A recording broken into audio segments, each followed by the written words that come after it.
Je travaille en tant qu'ambassadeur depuis à peu près 6 mois. Les échanges avec les Tchadiens de tous horizons me donnent une forte impression que beaucoup d'entre eux commencent à poser leur regard sur l'Orient, en particulier la Chine.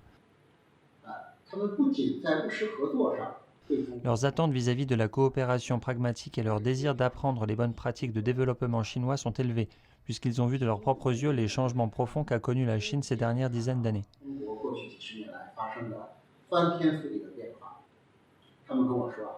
Ils m'ont dit que le modèle occidental est censé si longtemps être la seule voie vers la modernisation, puisque les pays occidentaux étaient les premiers à la réaliser.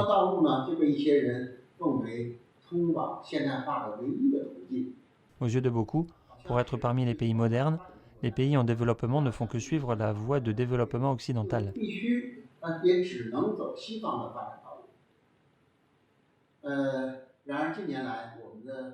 Pourtant, ces dernières années, nos amis africains et tchadiens ont constaté qu'au cours des années écoulées depuis la fondation de la République populaire de Chine, surtout depuis que la Chine a entamé sa réforme et son ouverture, ce pays a connu des réalisations qui ont impressionné le monde entier.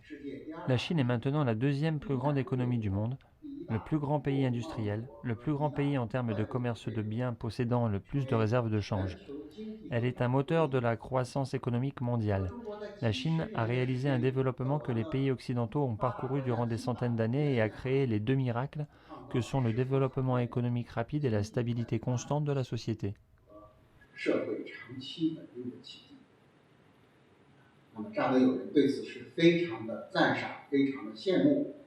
Les amis tchadiens l'apprécient et l'admirent énormément.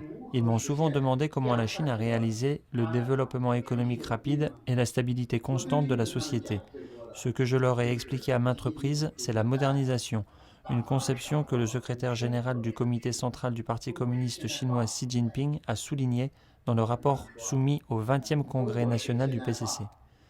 Je leur ai dit que la modernisation chinoise possède non seulement des caractéristiques chinoises basées sur les réalités concrètes du pays, mais partage aussi des points communs avec la modernisation à laquelle aspirent les pays en développement.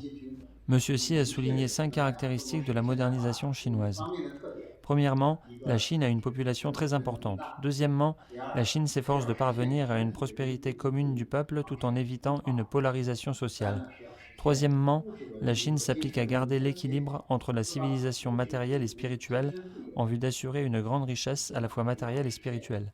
Quatrièmement, la Chine poursuit un développement durable et a pour but de réaliser une coexistence harmonieuse entre l'homme et la nature. Cinquièmement, la Chine s'engage dans la voie du développement pacifique au lieu de suivre l'ancienne voie empruntée par certains pays pour réaliser leur modernisation à travers la guerre, la colonisation et le pillage.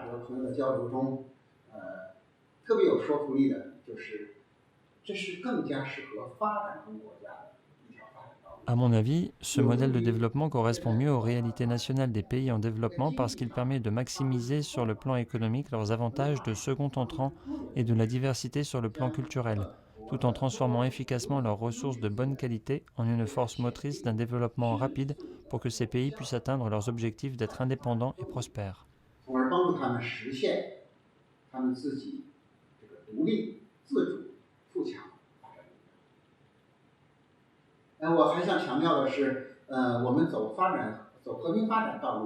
Je voudrais également souligner que l'idée de suivre la voie du développement pacifique est celle qui résonne le plus parmi nos amis africains.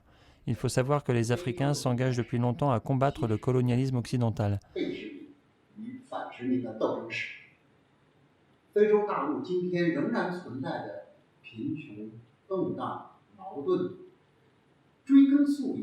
C'est juste cela qui est à l'origine de la pauvreté, de l'instabilité et des conflits que connaît l'Afrique aujourd'hui. En revanche, les Chinois appellent toujours à l'harmonie dans la différence et à la primauté de la paix. Ils croient qu'entre quatre mers, tous les hommes sont frères. Ni l'agression ni l'hégémonisme ne font partie de l'ADN des Chinois. Le peuple chinois n'impose jamais ses propres souffrances aux autres peuples.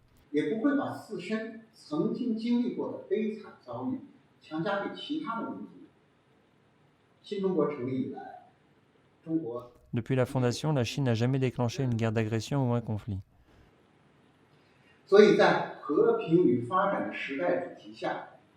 Comme la paix et le développement demeurent le thème de notre époque, le modèle chinois pourrait servir de référence pour les pays en développement à la quête de la modernisation. 我们作为世界上最大的发展中国家，La Chine, en tant que plus grand pays en développement, a pavé avec succès sa propre voie conduisant à la modernisation et enrichi ainsi les pratiques vers la modernisation pour les pays en 向 développement. 现代化的途径。当然，中国从 Certes, 来 la 不 Chine ne veut pas donner de leçons aux autres ni exporter son modèle. 模式的这个治理的方法。